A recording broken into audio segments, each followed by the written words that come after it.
చేరవలసిన వాళ్ళకి నమ్మినా నమ్మకపోయినా మీకంటూ ఒక మనస్సాక్షి అన్నది, మీకంటూ ఒక సాక్షి ఉంది, నేను కాదంటలా. అలాగే మీకంటూ ఒక మనస్సాక్షి కూడా ఉంది కనుక మరి వినండి, అర్థం చేసుకోగలిగితే అర్థం చేసుకోండి. ఇక్కడ ప్రతివాడు చెప్పేది ఏంటంటే ఆర్టికల్ 14 ఉంది, ఆర్టికల్ 15 ఉంది, ఆర్టికల్ 17 ఉంది, అన్నిట్లకన్నా ముఖ్యంగా ఆర్టికల్ 25 ఉంది. ఆర్టికల్ 25 ప్రకారం అది ఆర్టికల్ 25 ప్రకారం మతం మారే స్వేచ్ఛ రాజ్యాంగం ఇచ్చింది. రాజ్యాంగం మతం మారే స్వేచ్ఛ ఇచ్చినప్పుడు yes there ends the matter అని ఆ 25 చదివి వినిపించేస్తూ కౌరులు చెప్తున్నాను. మరి రాజ్యాంగంలో ఇంకొన్ని అంశాలు ఇమిడి ఉన్నాయి. ఆ అంశాలనే ఇప్పుడు నేను ప్రస్తావించబోతున్నాను. చెర్రీ పికింగ్ లాగా నాకు నచ్చిందే నేను తీసుకుంటా, మిగిలిన రాజ్యాంగం నాకు సంబంధం లేదు అని కొంతమంది స్వయం ప్రకటిత మేధావులు. ఎందుకంటే నేను రాజ్యాంగం యాజ్ ఎ హోల్ చూడాలి తప్ప నాకు నచ్చిన పదం, నాకు నచ్చిన పేరా నేను తీసుకుంటాను తప్ప నాకు నచ్చిన పేరా ప్రకారం రాజ్యాంగంలో నాకు ఇస్తానన్న దాన్ని నాకు ఇవ్వాల్సిందే, ఇది అవ్వడం ఆపడానికి లేదు, ఇది మన హక్కు అని ప్రజల్ని మభ్యపెడుతూ ఉన్నారు కొద్దిమంది. వాళ్ళు నా పేరు చెప్పలేరు కాబట్టి నేను కూడా వారి పేరు చెప్పను. ఎవరు మాట్లాడారో చూస్తున్నా ప్రజలకి ప్రేక్షకులకి తెలుసు కాబట్టి వాళ్ళు షాడో బాక్సింగ్ చేశారు, నేను షాడో బాక్సింగే చేస్తాను. ఎందుకంటే ప్రజలకు చేరవలసింది నిజం. మీకు కూడా రాజ్యాంగ ప్రతి, ఇప్పుడు సెల్ ఫోన్ లేనివాడు ఎవడో లేడు. సో కాబట్టి మీరు సెల్ ఫోన్లో రాజ్యాంగం 14వ ఆర్టికల్ ఏముంది, అధికరణం అంటారు. ఆర్టికల్ 15 ఏముంది, 16, 17, తర్వాత 25, 341 గురించి కూడా వస్తా. ఇందులో ఏమని ఉందో మీరు చదివితే స్పష్టంగా మీ కళ్ళకే కట్టినట్టుగా అర్థమైపోతుంది. బైబిల్ చదువుతారు కదా, అలాగే ఇది కూడా చదవండి, అర్థమవుతుంది. వాళ్ళ మాటలు విని దయచేసి మోసపోవద్దు. ఎందుకంటే రాజ్యాంగం ప్రస్తుతం అందులో ఏముందో అది మార్పు అయ్యేంత వరకు అవుతుందో లేదో భగవంతుడికే తెలియదు.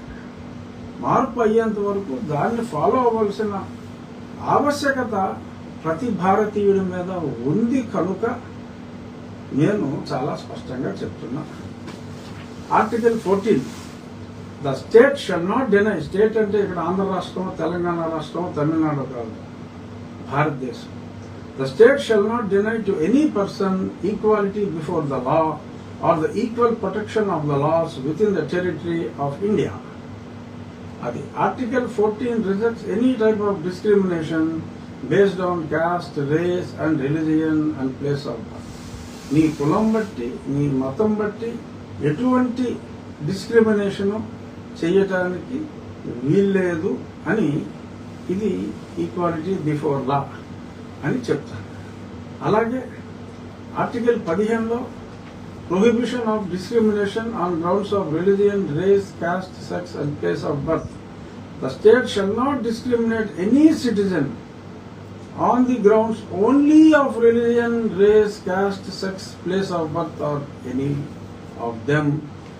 No citizen shall on grounds only of religion, race, caste, sex, place of birth or any of them be subject to any disability, liability, restriction or condition with regard to access to shops, public restaurants, hotels and places of public entertainment, or the use of wells, tanks, bathing ghats, roads, places, public resort maintained wholly or partly out of state funds or dedicated to use of general public. అంటే గతంలో కొన్ని దేవాలయాలకి కొందరిని రానిచ్చేవారు కాదు, కొన్ని ప్రదేశాలకి రానిచ్చేవారు కాదు.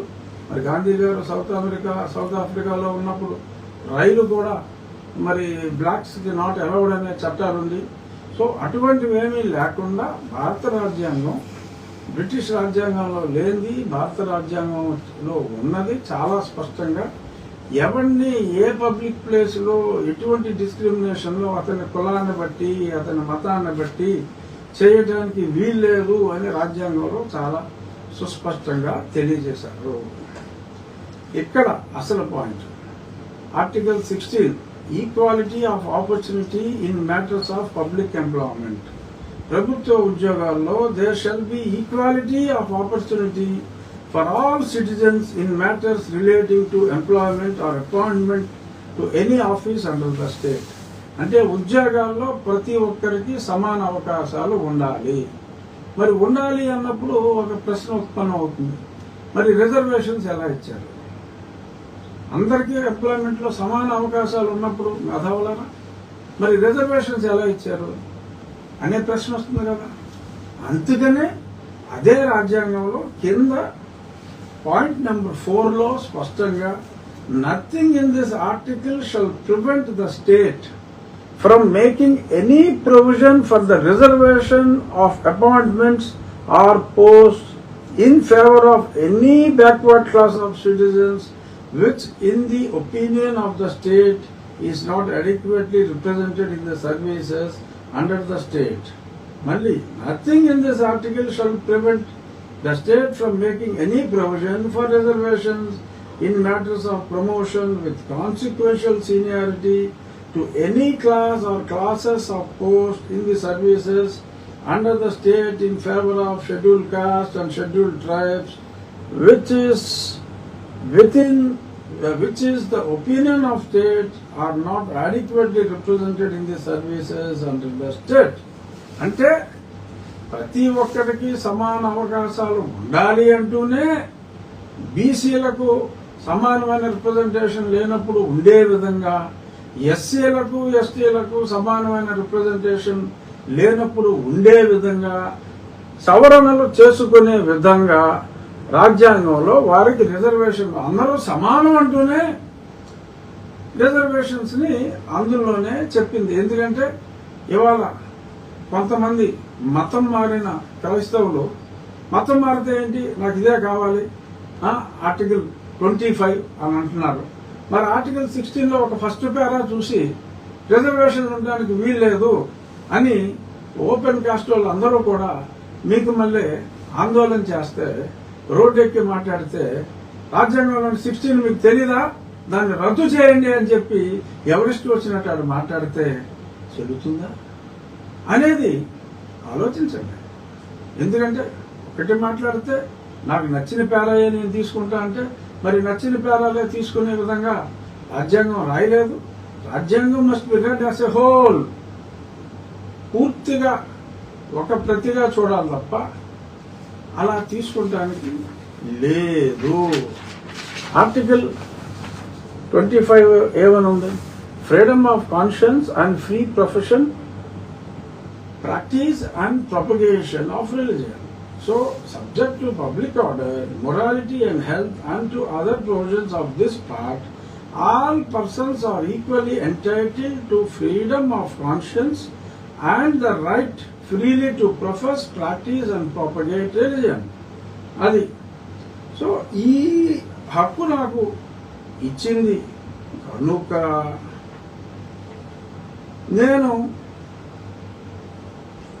నాకు ఇది అప్లికబుల్.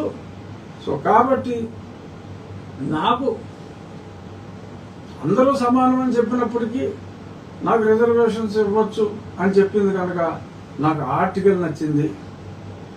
మతం మారొచ్చు అని చెప్పింది కనుక నాకు ఈ ఆర్టికల్ నచ్చింది.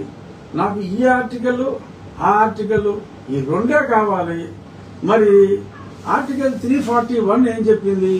అదే రాజ్యాంగంలో the president may, with respect to any state or union territory and where it is a state, after consultation with the governor thereof, by public notification, specify the caste, race or tribes or parts of or group within the caste, races or tribes which shall, for the purpose of this constitution, be deemed to be scheduled caste in relation to the state or union territory as the case may be. ఇక్కడ ఇక్కడ ఈ state అనేది ఇక్కడ రాష్ట్రం అన్న meaning. ఏ రాష్ట్రం అయినా ఆ రాష్ట్రంలో కులాలు మారుతూ ఉంటాయి కాబట్టి పేర్లు. మరి గతంలో ఏదైతే మరి కొన్ని కులాల డిస్క్రిమినేషన్ జరిగింది హిందూ ధర్మంలో, మనుశాస్త్రంలో, సనాతనవాదంలో అనే వాదనలు ఉన్నాయి కాబట్టి ఆ కులాలకి చెందిన వారిని ఒక షెడ్యూల్లో పెట్టి వారిని షెడ్యూల్డ్ కులాలు అని పేర్కోవడం జరిగింది. ఆ షెడ్యూల్డ్ కులాల వారికి చాలా స్పష్టంగా ఇందులో ఒకవేళ వీరు మతం మారితే క్రిస్టియానిటీ ఆర్ ఇస్లాం తీసుకుంటే ఏదైతే రిజర్వేషన్స్ అని పేర్కొనబడిందో ఆ రిజర్వేషన్స్ అప్లికబుల్ కాదు. సో ఇచ్చిన రిజర్వేషన్స్ లో అందరూ సమానం అంటూ రిజర్వేషన్కి ఒకటి రిజర్వేషన్స్ ఆ హెడ్ లో రిజర్వేషన్స్ కి ఒక ఆర్టికల్లో 341 అని చెప్పి ఇస్తూ మరి అందులో 341A మళ్ళీ స్పష్టంగా ఇది మీరు ఏదైతే కుల డిస్క్రిమినేషన్, కుల వివక్ష ఉన్న హిందూ మతంలో ఉన్న వారికే తప్ప కుల వివక్ష లేని మతంలోకి వెళ్ళినప్పుడు ఈ షెడ్యూల్ కాస్ట్ అని పేర్కొనబడిన ఇందులో పేర్కొనబడిన వారికి ఇచ్చే ఎటువంటి అవకాశాలు వర్తించవు అని చెప్పి స్పష్టంగా పేర్కోవడం జరిగింది. చింతాల ఆనంద్ అనే పాస్టర్ విషయంలో కూడా ఇదే పేర్కోవడం జరిగింది. కానీ కొంతమంది మోడర్న్ నీలుకోటు మేధావులు ఏం చెప్తున్నారు అంటే మీరు చర్చికి వెళ్ళండి, క్రిస్టియానిటీ ఫాలో అవ్వండి, చర్చిలో పరిశుద్ధ వివాహం చేసుకోండి, మీ తల్లిదండ్రుల్ని కూర్చోబెట్టండి, పరలోకంకి యెహోవా పిలిచిననే రాసుకోండి. అయినా సరే మిమ్మల్ని ఎవరైనా సర్టిఫికేట్ రద్దు చేస్తానంటే నా వద్దకు రండు, నేను మీకు కేసు వాదించేదను, అడ్డం వచ్చిన వారిని నేను పట్టలెప్పి నుంచోబెడదను నడి వీధిలో అని చెప్పి రకరకాలుగా మాట్లాడుతున్నారు. వారి అజ్ఞానాన్ని చూసి మన్నించటం తప్ప మరి చేయగలిగింది ఏమీ లేదు. సో అంచేత ఇటువంటి మాటలు విని మోసపోవద్దు.